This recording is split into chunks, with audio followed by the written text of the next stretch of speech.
po lahat ay tumayo.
Sabi po sa mga awit, 103, talatang 1, 2, si Yahweh ay papurihan, o aking kaluluwa, at lahat ng nasa akin magsipagpuri sa Kanya.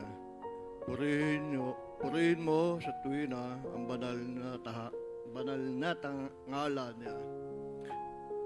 Si Yahweh ay papurihan, o aking kaluluwa, at huwag mong kakaligtaan mabubuti niyang gawa.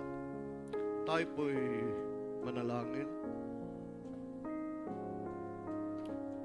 O Diyos, Ama makapangyarihan sa lahat, maraming salamat po, Panginoon, sa gabing ito. Muli namin tinataas sa iyong dakilang pangalan, pinupuri ka namin at pinapasalamatan sa Espiritu at katotohanan. Panginoon, maraming salamat po, Panginoon, sa gabing ito na muli nagkasama-sama, Panginoon, ang mga anak upang patuloy kang sambahin, Panginoon, patuloy kang papurihan, Panginoon, sa pag-aawitan at makinig ng inyong mensahe sa gabing ito. Dalangin po namin, Panginoon, ang kaayusan ng aming pananambahan. Ikaw nawa, Panginoon, ang banal mong Espiritu, Panginoon, siyang manguna sa amin, sa aming gawain sa gabing ito, Panginoon. Dalangin po namin, Panginoon, ang mga kapatiran po namin na wala po rito. Kayo nawa, Panginoon, patuloy na magpaalala sa kanila, Panginoon, na sa ganitong gawain, Panginoon, ay patuloy kaming sumamba sa iyo at magpuri. Dalangin din po namin, Panginoon, ang taong inyong gagamitin sa gabing ito. Patuloy niyong pagpalain, patuloy niyong bigyan ng kalakasan, Panginoon. Naway ang mensahe niyo, Panginoon, ang siyang aming maisabuhay sa aming pang-araw-araw, Panginoon. Maraming salamat po muli sa iyo ang kapurihan. Papasalamat sa pangalan ni Jesus. Amen. Makakaupo na po ang lahat.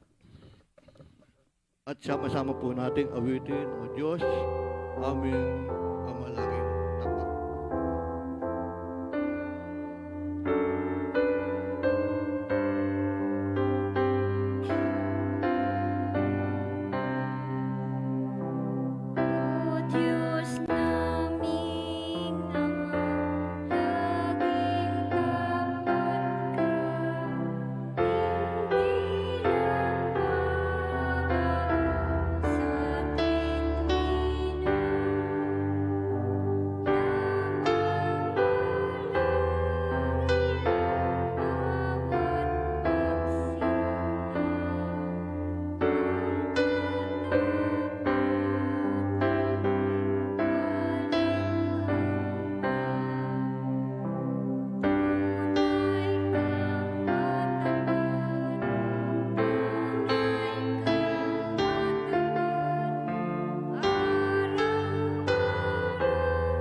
Ngayon naman po ay dadako po tayo sa pagpapasalamat at testimony sa pamamagitan po ng kapatid Carlson.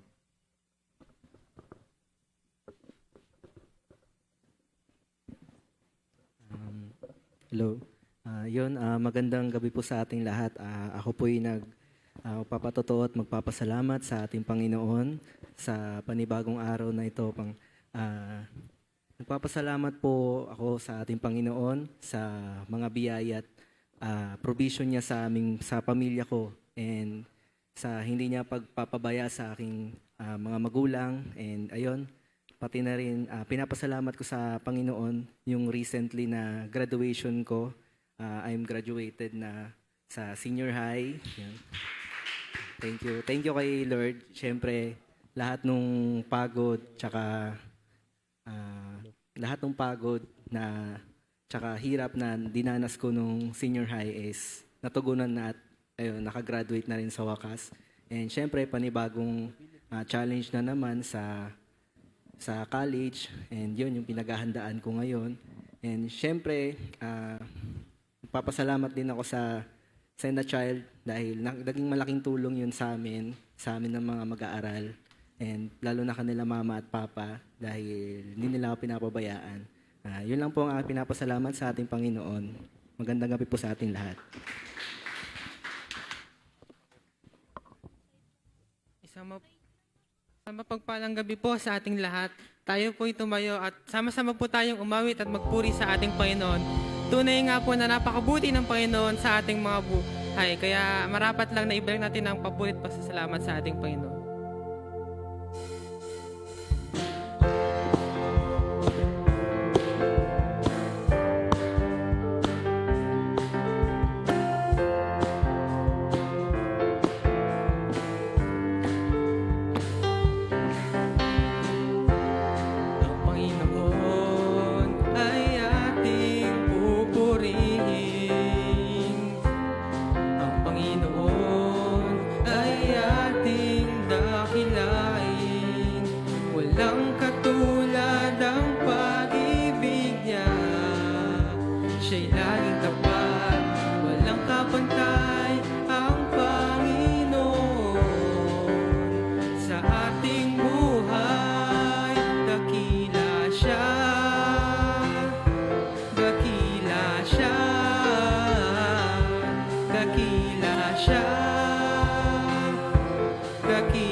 Patuloy po tayo sa ating pag-awit. Damin po natin ang presensya ng Panginoon sa gabing ito.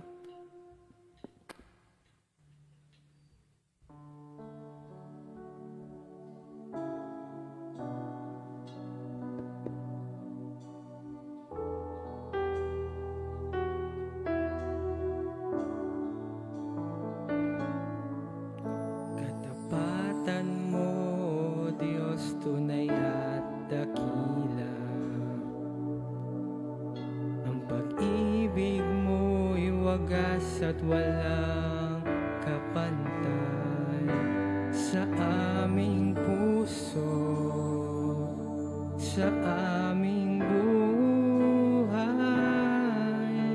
Papurit pagsambay iaalay. Bukas noon, ngayon, magpakilanman, luwalhatiin ka.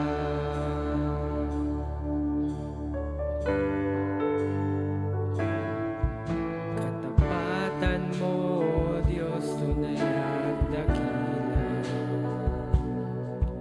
Ang pag-ibig mo'y wagas at walang kapantay sa aming puso, sa aming buhay.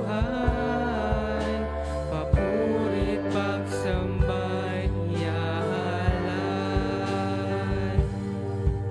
Bukas noon, ngayon, magpakilanman, luwalhatiin ka.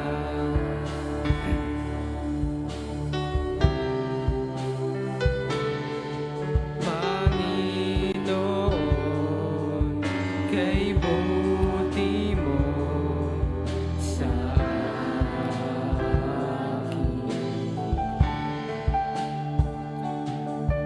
Ikaw lamang ang tangi kong sasambahin.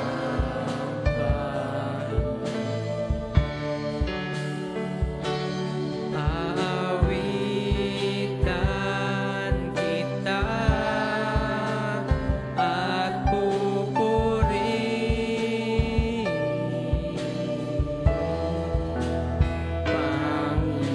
Panginoon, kay buti mo sa akin.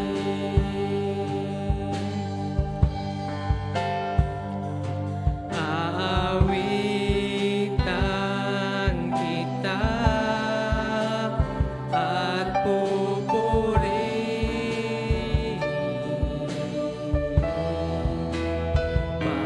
Panginoon, kay buti mo sa akin.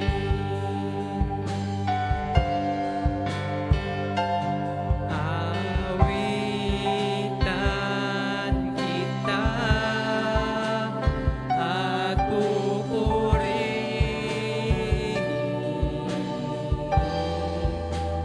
Panginoon, kay buti mo sa akin.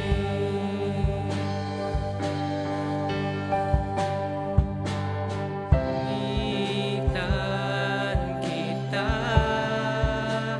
at pupurihin,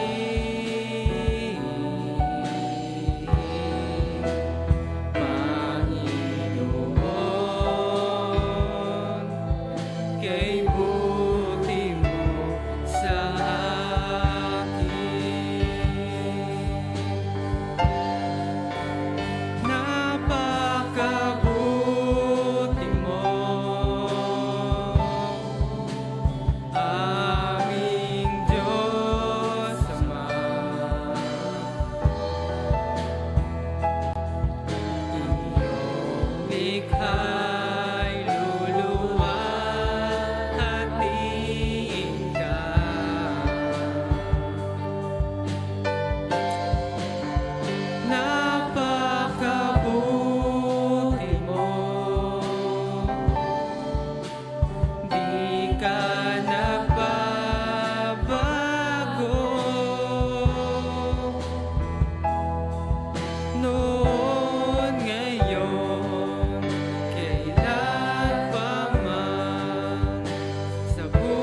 Palapakan po natin ang Panginoon. Sa Diyos po ang pinakamataas na papuri at pagsamba.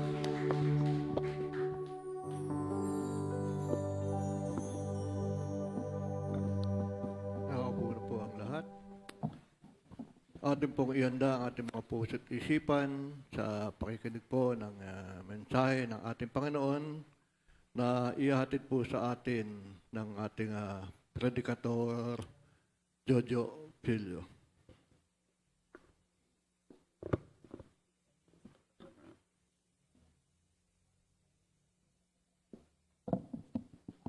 Amen po.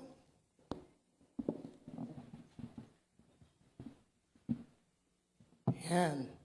Maraming salamat po sa mga praise and worship na nagbigay sa atin ng isang magandang kanta. Sabi nga, napakabuti mo, O Diyos, sa aming buhay. Ikaw ang aming kasama lagi sa araw-araw at sana patuloy natin ito maramdaman sa ating mga buhay. Sandali muna na po tayo manalangin. Maging kalugod-lugod nawa ang mga salita ng aking bibig, ang pagpupulay-bulay ng iyong mga salita sa iyong harapan. O Panginoon Diyos, na aming manunubos, na aming malaking bato. Sa pangalan ni Jesus. Amen. Sa pong magandang gabi, muli sa inyong lahat. Magandang gabi po. Yan. Yes, ako rin po ay tulay na nagbibigay ng papuri at pasasalamat sa ating Panginoon dahil sa lahat po ng mga nagdadaan sa aking mga buhay ay nandun lagi yung kanyang paggabay, yung wisdom na binibigay niya sa araw-araw.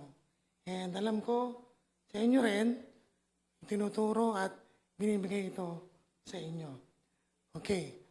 Ang ating pong pag-usapan ngayon ay tungkol sa, ang title ng ating pag-usapan is, How can I be filled with the Holy Spirit? So, paano po tayo mapupuspos ng banal na Espiritu? Sandali po tayong tumayo at ating mong basahin ating teksto. Makikita sa Efeso 5:15 hanggang 20. Diyan po ay English, pero babasahin ko po sa inyo ng Tagalog. Sabi po rito, kaya't mag-ingat kayo kung paano kayo namumuhay. Mamuhay kayong tulad ng matatalino at di tulad ng mga mangmang. Gamitin nyo ng lubusan para sa mabuti ang bawat pagkakataon. Sapagkat puno ng kasamaan ang kasalukuyang panahon. Huwag kayong maging hangal. Sa halip, unawain ninyo kung ano ang kalooban ng Panginoon. Huwag kayong maglalasing, sapagkat sisirain lamang niyan ang inyong buhay. Sa halip, ay dapat kayong mapuspos ng Espiritu Santo. Sa inyong pag-uusap, gumamit kayo ng salmo, mga himno, mga awiting espiritual. Buong puso kayong umawit at magpuri sa Panginoon. Lagi kayong magpasalam sa Diyos na ating Ama dahil sa lahat ng mga bagay sa pangalan ng ating Panginoong Jesucristo. Walain ng Panginoon ang kampasa ng kanyang salita.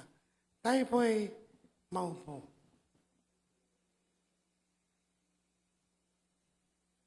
Okay. Ang mensahe pong ito ni Apostol Pablo sa bawat isa sa atin ay isang sulat niya sa mga Epeso, sa mga mananampalataya ng Epeso. Marami siyang misyon na pinuntahan at isa itong Efeso na isa sa mga una niyang napuntahang misyon. At dito, tinuturo sa atin ng buong verse na ito, sabi, Apostle Paul teaches the believers of Ephesians how to experience a holy relationship with God. Tinuturo sa sulat ni Apostol Pablo paano ang mga taga-Epeso na mga mananampalataya ay magkaroon ng banal na relasyon sa Diyos.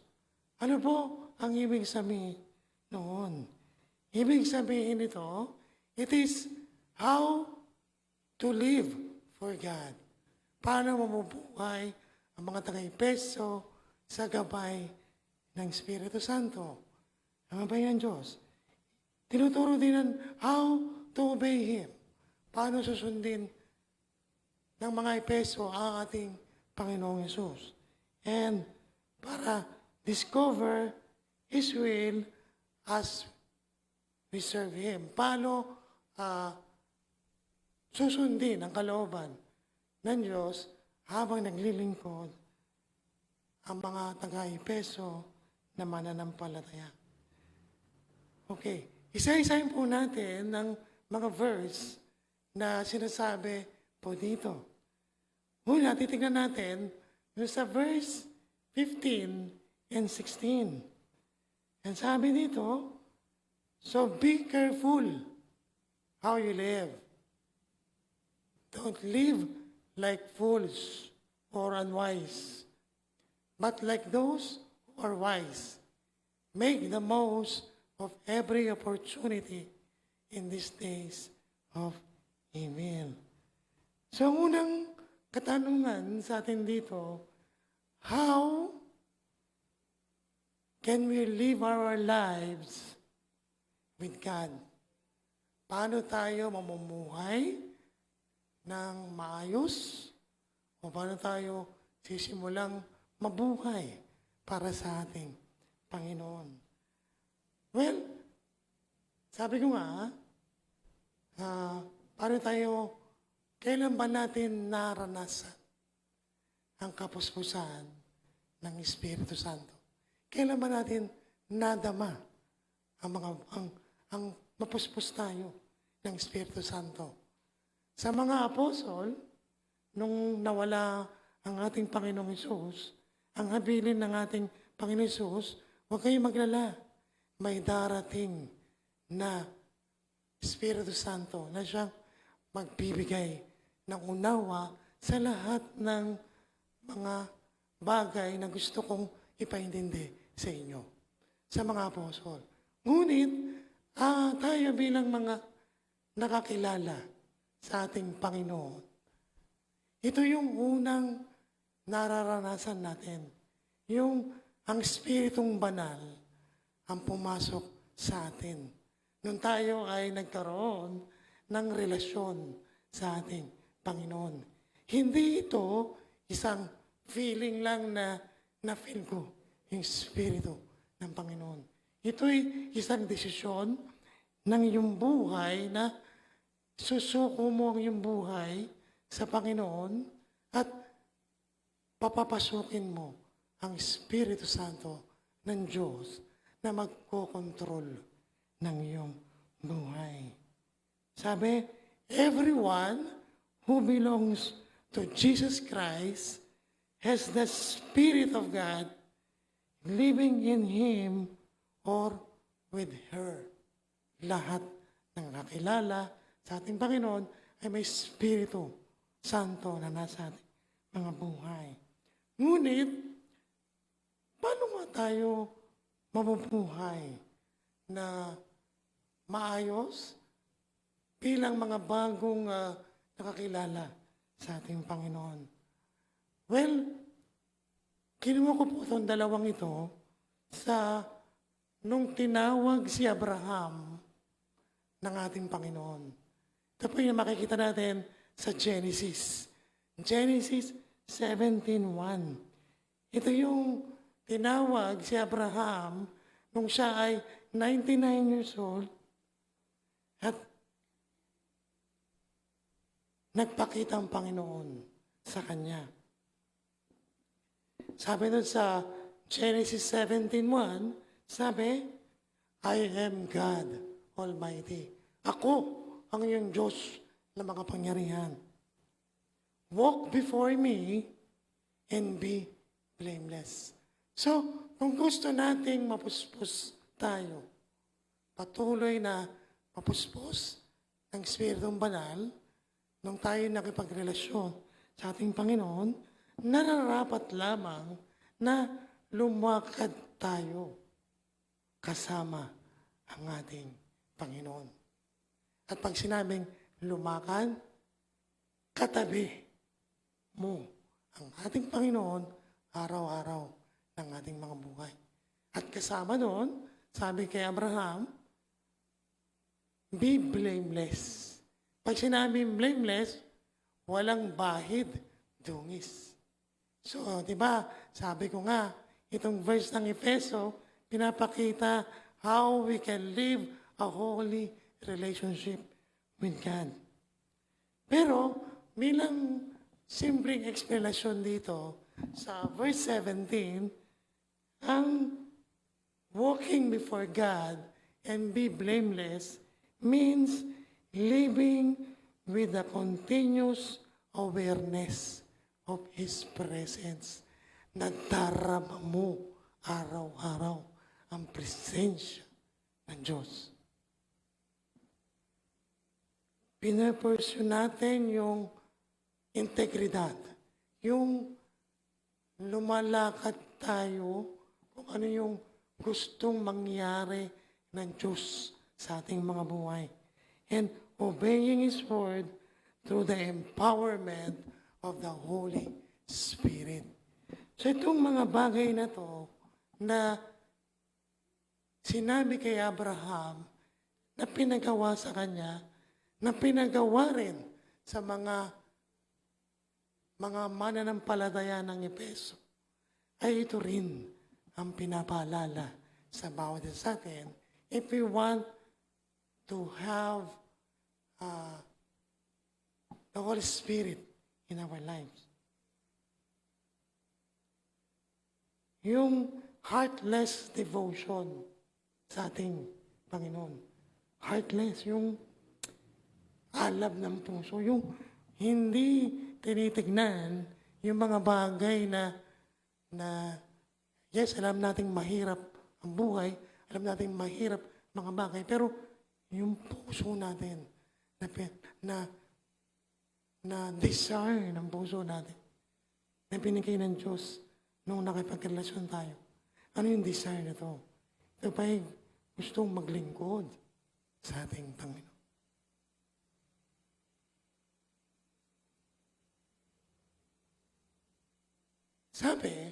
Sabi doon sa nabasa ko, ang isa rin basihan upang how we can live our lives to God is merong mga intensity ng ating mga buhay. Like, sabi doon, sino dito yung mga age 20 plus? Taas ang kamay. 20 plus. Yun, 20 plus. 20 pababa. Yung mga 20 pababa. Okay? Yung mga 30 pataas. Mga 30 pataas. Yun. O sino yung mga 40 pataas? No? Kasi sabi, if we want to live our lives to God, sabi sa Proverbs 20:29, sabi dito, the glory of young man is their strength. Yung kalakasan ng ating paglilingkod ay sa ating kabataan. Sabi, and the beauty of the old men is the gray head, yung mga namumuti na ang buhok. No? Sabi, by the time you cross 40 and beyond, yung ating paglakad sa ating Panginoon will no longer meant to be built on mga noise, yung mga excitement, yung mga mere activity. Pag 40 plus ka na, kumbaga tapos ka na dun eh. No?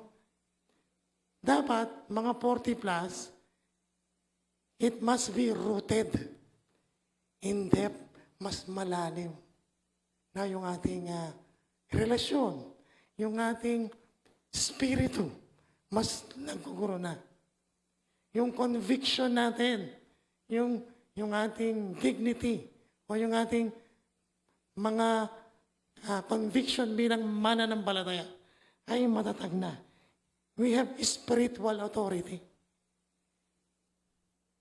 Ito po hindi na po ito yung season of beginning. It is the season of becoming. Yung, hindi na the becoming na. Yung ano yung mangyayari. No? Ang engaging question dito is, at this stage of your life, have you become a carrier of God's presence? Nagiging tapagdala ba tayo ng presensya ng ating Panginoon? Kasi sabi rito, you must transition from seeking God to walking God. To walk with God. Kasi pag nasa edad 20 pababa tayo, 20 plus, yes, nandun yung seeking. Hinahanap natin. Yung lagi tayong uhaw sa pag-attend ng mga activity, mga gawain. Pero, pagdating ng 30 ka na, mga 30, learning. You start to learn from your mistake. Naku, nagkamali ako sa love life. Nagkamali ako sa decision for counseling a brother or sister. So, ganun. Pero at 40, you must walk with Him consistently. No? Ang desire ng bawat isa sa atin is yung unbroken fellowship. Yung hindi natitinag na fellowship sa ating Panginoon. Your life should now reflect on continuous awareness of His presence. Your worship becomes your lifestyle. Hindi na yung basta praise lang. May deeper meaning yung pagpupuri sa ating Panginoon. Yung obedience mo becomes your nature. Hindi na yung sunod na pahapiyaw. Pag sinabi mong susunod ka, dire-diretso na. And yun po. Okay. Sabi dun sa verse 17, sabi, don't act thoughtlessly, but understand what the Lord wants you to do.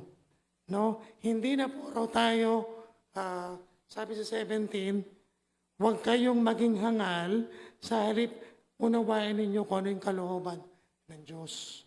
So, if we want this Spirit of God to work in our lives, dapat meron tayong eagerness. Meron tayong pagmimithi na intindihin. Lord, ito ba yung gusto mong mangyari sa karir ko? Lord, ito ba yung path ng course na gusto mo para sa akin? Lord, siya na ba ang para sa akin? So, ganun po, no? And, sabi dito, don't be drunk with wine because it will ruin your life.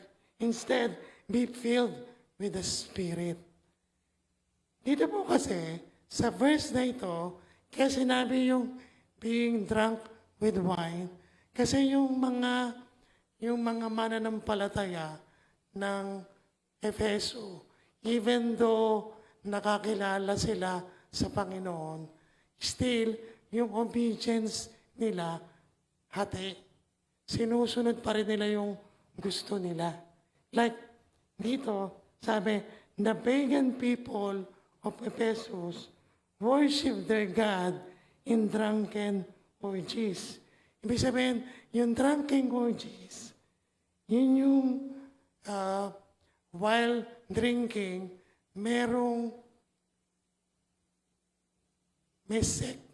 may sex na kasama. Yun yung time na yun. No? And sa kanila, maayos ang tingin nila. Pero tayong na nababalutan ng Espiritu Santo ay hindi tama yun. Kasi ang kanilang pag-worship, pahapyaw eh. Sumusunod sila kay God, pero sinusunod yung sarili nilang kagustuhan. So, hindi tayo mafe-feel ng Holy Spirit continually kung hati yung ating puso, yung ating pagtanggap sa mga bagay. Sabi, by contrast, Paul commanded believers to be filled with the Spirit. Lagi niyang pinapaalala sa mga tagay-peso, mapuspos kayo ng Espiritu Santo. Mapuspos kayo, miski na dumaranas kayo ng mga pagsubok. Mapuspos kayo ng Espiritu Santo, miski na nanghihina kayo. So, ano ba yung mga dalawang bagay na nakakahinder ng growth ng ating Espiritu Santo? What are the two things that hinder the growth of the Holy Spirit? Ano ito? Sin and rebellion against God will hinder us from being filled with the Holy Spirit. Yung kasalanan na patuloy natin ginagawa, yung pagkakamali na patuloy na nakukumit ng bawat isa sa atin, meron na tayong relasyon sa Diyos, pero patuloy pa natin ginagawa yung mga kasalanan na to. At yung rebellion against God is, ito yung hindi pagsunod kung ano sinasabi ng banal na kasulatan. At sinusunod mo yung sarili mong kagustuhan. Sabi dito, regarding sa sin, when we give in to simple temptations and worldly desire. Yung madali tayong ma-sway ng mga simpleng pag-udyok o simpleng kutya ng ating mga kaibigan, ng ating mga office mates, ng ating mga barkada, sa dating buhay na kinalimutan mo na. So ngayon bago ka, napuspos ka ng Espiritu Santo, kailangan mawala na ito sa iyo. And worldly desire. Worldly desire is, ito yung bagaman meron tayong relasyon sa Diyos, still narito pa rin tayo sa mundong ito. Yung presensya ng tukso, yung presensya ng udyok ng mundo, ay narito pa rin, na minsan ay nadadala tayo. Sabi doon, when we lose control and we do not know what we know is wrong, na alam mo naman tama yung isang bagay, sinasabi ng Bible, pero mali naman yung, hindi mo sinusunod yung tama. So, mali yun. Tapos, alam mo namang mali, ginagawa mo pa. So, hindi rin tama. So, sabi rito, we prevent God's Spirit from guiding, influencing, and governing our behavior. So, kung nakokontrol natin ang mga bagay na ito, yung paggabay ng Espiritu Santo, yung pag-influence sa atin ng Espiritu Santo, yung pag-aayos ng Espiritu Santo sa ating mga buhay, ay tumatama sa ating mga buhay.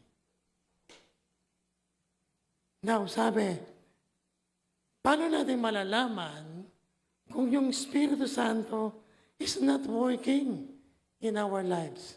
Paano natin malalaman kung ang Espiritu Santong ito is not working in our lives? Ang sagot doon, when the Holy Spirit is grieved, yung nanghihina and quench. Diba sabi nga, yung ating spirito, dapat hindi natin ito panghihinain. We should not quench it. No? No? Kasi sabi, pag we grieved or we quench the Spirit, He is not allowed to reveal Himself in our lives. Hindi nakahayag yung Espiritu Santo na nasa ating mga buhay. Ano po sabi sa Galatia 5:22? Sige, Kuya Nors, bigay mo lang. Sabi, di ba, pag we have the Spirit, merong fruits of the Spirit na nasa ating buhay. Nandun yung love, nandun yung joy, peace, forbearance, kindness, goodness, faithfulness, self-control in our lives. So, kung gusto nating mapuspos, Espiritu Santo, kailangan yung fruits of the Holy Spirit ay nasa sa ating mga buhay. Amen po ba? Pero, when we sin and we do not immediately admit and confess our sin to God, is dumadami itong mga kasalanan ito. Itong mga sin na ito. And nagiging dahilan ito na hindi nag-work yung Espiritu Santo sa ating buhay. Nagigirive siya. Ang ninahayag yung mga gandang bagay sa ating mga buhay.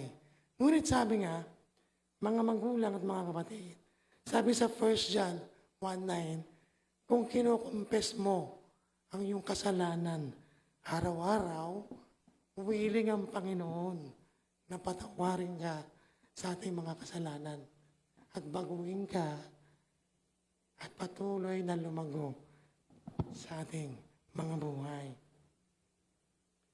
Sabi, we should confess our transgression to God as soon as possible. Kasi kapag ginawa natin yon, nare-renew yung commitment natin to being filled with the Holy Spirit. Lumalakas ang Espiritu Santo sa ating mga buhay. Sabi dito, when we belong to Jesus, the power of the life-giving Spirit free us from the power of sin that leads to death. Kung tayo ay may Kristo sa ating mga buhay at yung Espiritu Santo ay nag-aalab, naglalagamlab at nag-work sa ating mga buhay, mawawala ang sin na ito at mawawala ng saysay sa ating mga buhay. So, ang dapat natin gawin, when we are filled with the Holy Spirit, ang sabi sa Galatians 5:16, we must walk by the Spirit. We must walk. Lumakad tayo sa Espiritu Santo ng Diyos. Sabi sa Galatia 5:18, we must be led by the Holy Spirit. Patuloy kang paggabay. Patuloy kang mag-alab yung Spirit na to sa iyong mga buhay. And sabi sa Galatia 5:25, we live by the Spirit and we keep in step with the Spirit. Araw-araw. It's a devotion. Araw-araw sa ating mga buhay.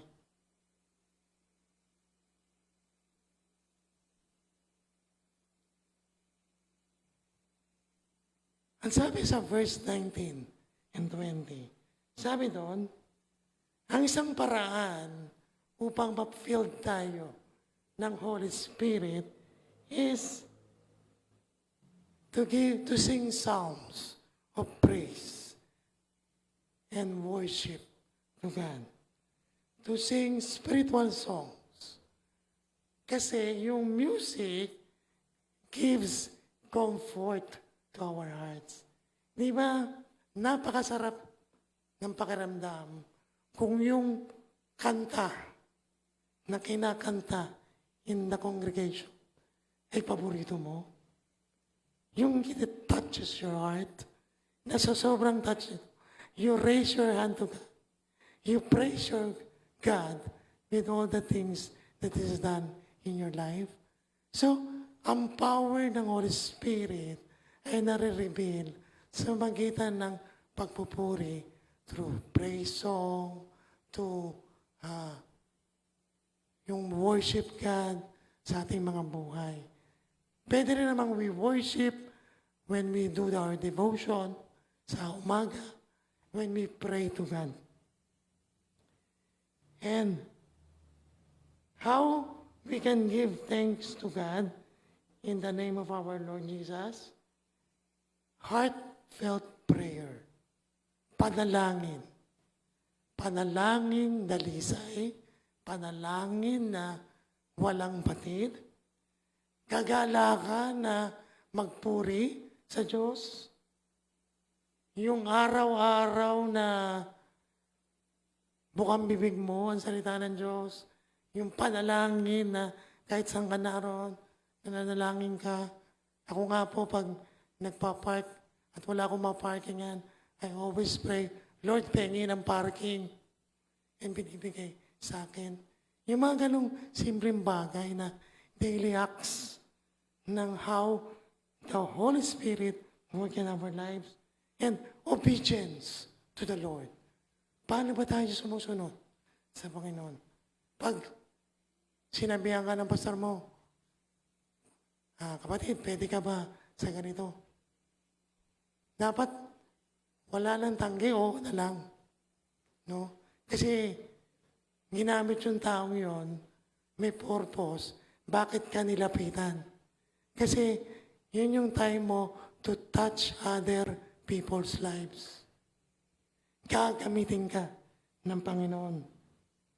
And yung pagpapasasalamat sa ating Panginoon is recognizing His faithfulness sa lahat ng sirkumstansya sa ating mga buhay. Katapos-tapusan, merong isang kwento ng isang Christian watchmaker at Holocaust survivor. Kilala niyo si Corrie ten Boom? Si Corrie ten Boom ay ministry worker siya. And nabuhay siya nung panahon ng World War II, Holocaust noon, kung saan pinapahirapan yung mga Christians. And alam nyo, matanda na siya mga 90 na siya ngayon. So every time nagtotalk siya, sabi niya sa isang talk niya, sabi niya, the happiest commandment of the Bible is to be filled with the Holy Spirit.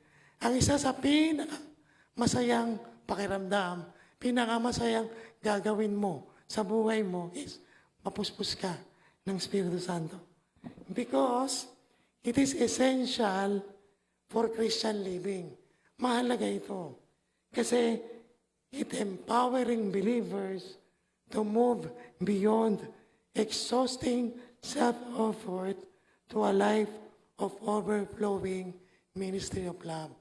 Dahil puspos ka ng Espiritu Santo, ginagamit ka ng Diyos upang ang buhay mo ay maging kaya-aya at maging mabuting ehemplo sa bawat isa. Kasi when you are filled with the Holy Spirit, you will be strong in times of persecution, and challenging times of adversaries, and an endless moments and times of joy. Hindi lang sa panahon ng kahirapan, hindi lang sa panahon ng kabiguan, kundi sa panahon ng kasiyahan, sa panahon ng tagumpay sa inyong mga buhay. Nawa, sa maising mensaheng to ng Efeso, patuloy tayong mapuspos. Espiritu Santo ng Diyos, ano man ang stage ng iyong buhay, kabataan, kalalakihan, kababaihan, at tawagin kayo ng Diyos sa kanyang kalooban. Tayo po'y tumayo tayo. Dakilang Diyos na ang makapangyarihan sa lahat. Maraming salamat sa pag-ibig mo, pagmamahal mo, tunay Panginoon sa bawat oras ng aming buhay. Mapuspos kami ng Espiritu Santo, paggamit kami sa iyong banal na ubasan, sa mga gawain mo, gamitin mo ang aming buhay upang maging pagkapala sa bawat isa. Purihin ka, Panginoon, sa pangalan ni Jesus. Amen. Purihin ka, Panginoon. Maraming salamat po sa mabiyayang mensahe ng ating predikador, Jojo Filio. Ngayon naman po ay darako po tayo sa paghandog, kasabay po ng tanging awit ng kapatid na G-Boy Ocol.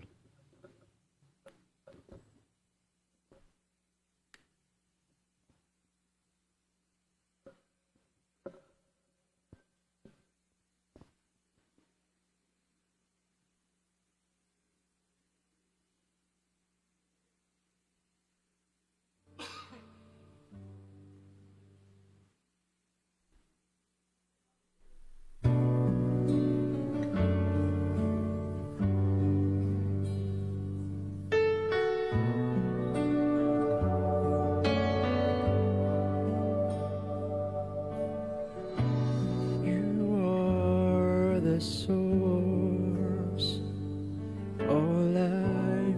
I can't be left behind. No one else will do. I will take hold of you. I need you, Jesus, to come to my rescue. Where else can I go? There's no other name by which I am saved. Captured me with grace, I will follow you.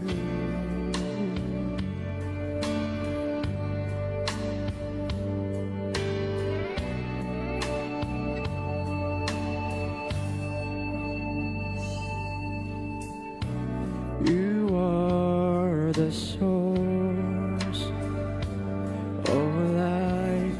I can't be left behind. No one else will do.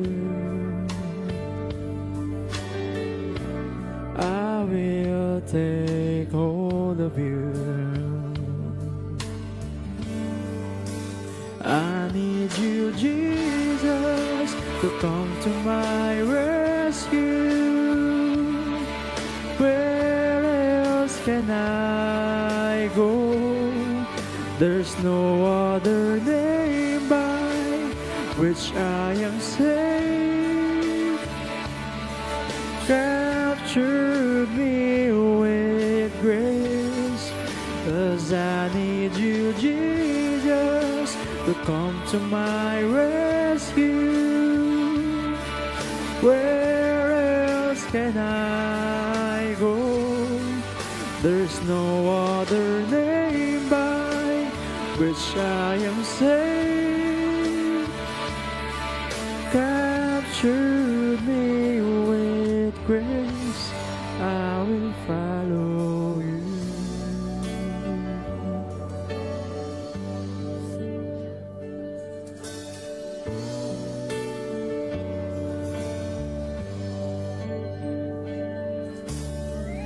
This world has nothing for me. I will follow you. This world has nothing for me. I will follow you. This world has nothing for me. I will follow you. This world has nothing for me. I need you, Jesus, to come to my rescue. Where else can I go? There's no other name by which I am saved. Captured me with grace. Oh, you captured me with grace. Lord, you captured me with grace. I will follow you. I will follow you. I will follow you.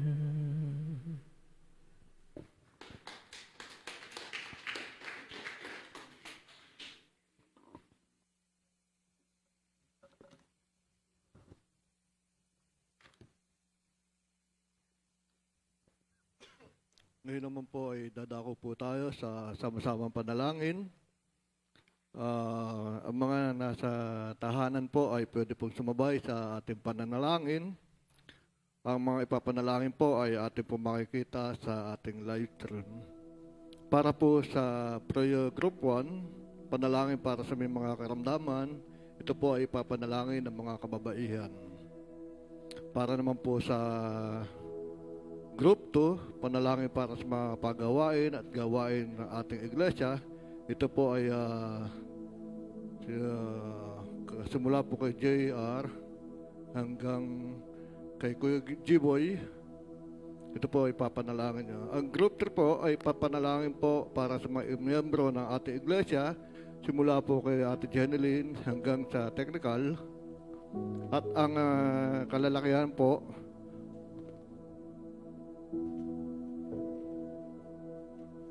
ay ang papanalangin po ay ang mga namumuno po sa ating iglesia at sa ating buong bansa at sa buong mundo po.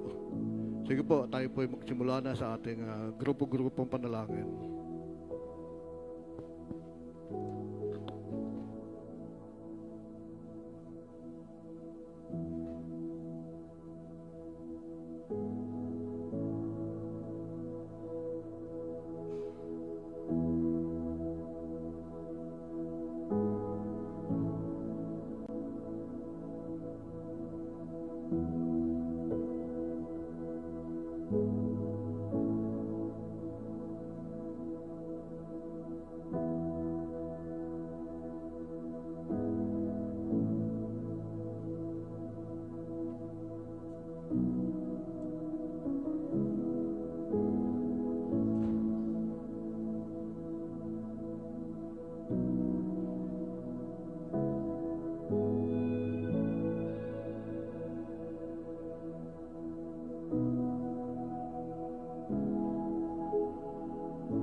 Tumayo po ang kapulungan at ate pong awitin ang Doxaloy.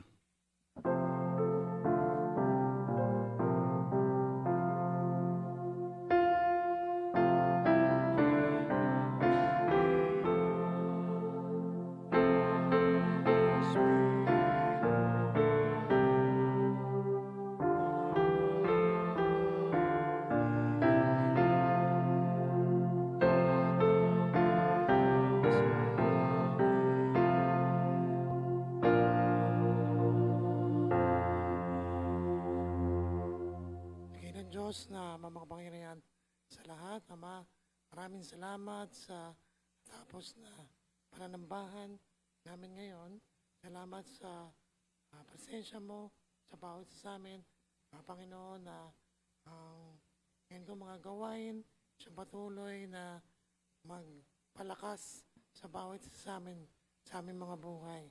Nawa sa aming paghiwalay, tunay na bigay mo ang iyong pagpapala at basbas sa aming mga buhay. Sa Kanya na makapag-iingat sa inyo upang hindi kayo magkasala at makapag-harap sa inyo ng walang kapintasan at may malaking kagalakan sa Kanyang kalwalatian. Sa isang Diyos na ating tagapagligtas sa pamamagitan ni Jesucristo na Panginoon natin sa Kanyang kalwalatian, kadakilan, kapamahalaan at kapangyarihan mula ngayon ng una, ngayon at magpakailanman. Amen.